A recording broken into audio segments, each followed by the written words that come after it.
Hello friends, welcome to Sanchita's Homelium. আজ আমি যে রেসিপিটা শেয়ার করব সেটা খুব চটজলদি হয়ে যায় এবং খুব টেস্টিও। যখন বেশি কিছু রান্না করতে ইচ্ছা করে না, তখন এই একটা পদ দিয়ে কিন্তু অনেকটা ভাত খাওয়া হয়ে যায়।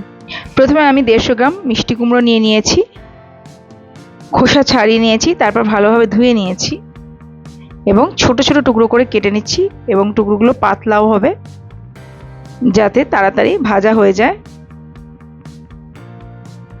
এভাবে আমি ছোট ছোট টুকরো করে নিচ্ছি।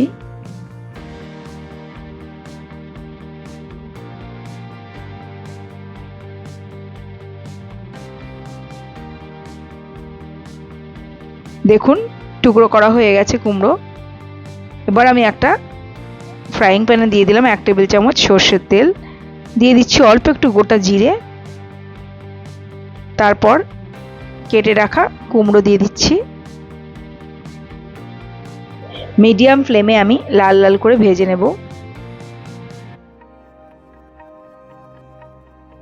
অনবরত নাড়তে হবে, নইলে এক সাইড পুড়ে যেতে পারে আর এক সাইড কাঁচা থেকে যাবে।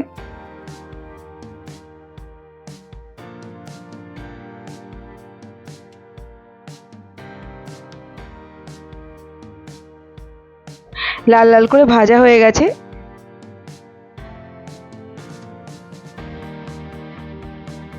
দেখুন, ভাজা হয়ে গেছে, একদম সেদ্ধ নরম হয়ে গেছে। এরকম নরমই চাই। তারপর আমি একটা প্লেটের মধ্যে ঢেলে নিচ্ছি।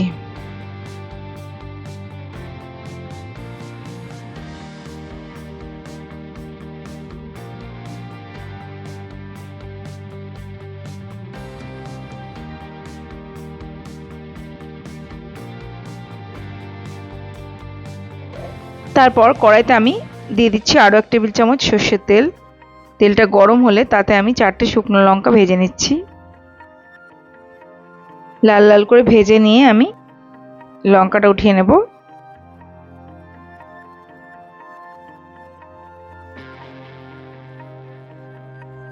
তারপর ওই তেলের মধ্যে আমি ভেজে নেব কয়েক কোয়া রসুন। 8 কোয়া মতো রসুন আমি ভেজে নিয়েছি, ছোট ছোট কোয়া। বড় কোয়া হলে কম দেবেন।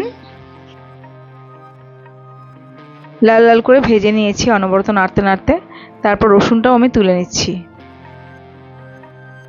একটা ছোট সাইজের পেঁয়াজ আমি কুচি করে নিয়েছি।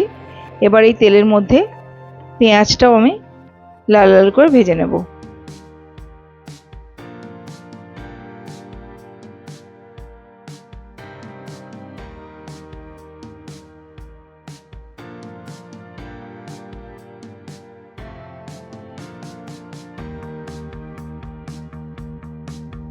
অনবরত নাড়তে নাড়তে আমি পেঁয়াজ ভালোভাবে ভেজে নিচ্ছি। দেখুন, লাল লাল করে ভাজা হয়ে গেছে। এই পর্যায়ে আমি উঠিয়ে নিচ্ছি।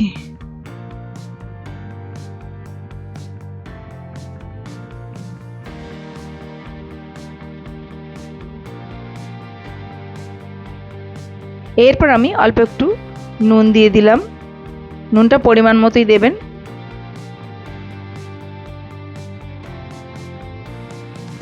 এবার আমি লঙ্কাটাকে গুঁড়ো করে নিলাম, রসুনটাকে ভালোভাবে মেখে নিলাম।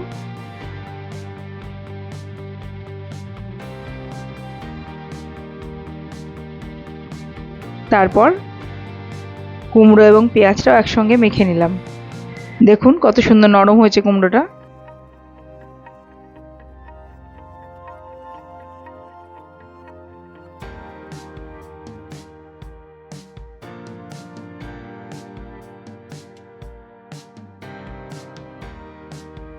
মাখা হয়ে গেছে। এবার আমি এতে দিয়ে দিচ্ছি অল্প একটু ধনেপাতা কুচি, দিয়ে দিলাম একটা কাঁচা লঙ্কা কুচি। একটা কাঁচা লঙ্কাকে আমি কুচি করে নিয়েছিলাম, সেটা দিয়ে দিলাম। ভালোভাবে মেখে নিয়ে দিয়ে দিলাম অল্প একটু বিট নুন আর পাতিলেবুর রস।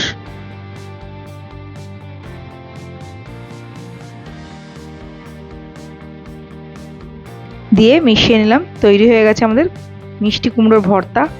গরম ভাতের সঙ্গে পরিবেশন করবেন। আশা করি রেসিপিটা ভালো লেগেছে। ভালো লাগলে প্লিজ লাইক, কমেন্ট আর শেয়ার করে দেবেন। আর নতুন বন্ধুরা আমার চ্যানেলটি সাবস্ক্রাইব করে পাশে থাকা বেল আইকনটা প্রেস করে অল করে দেবেন।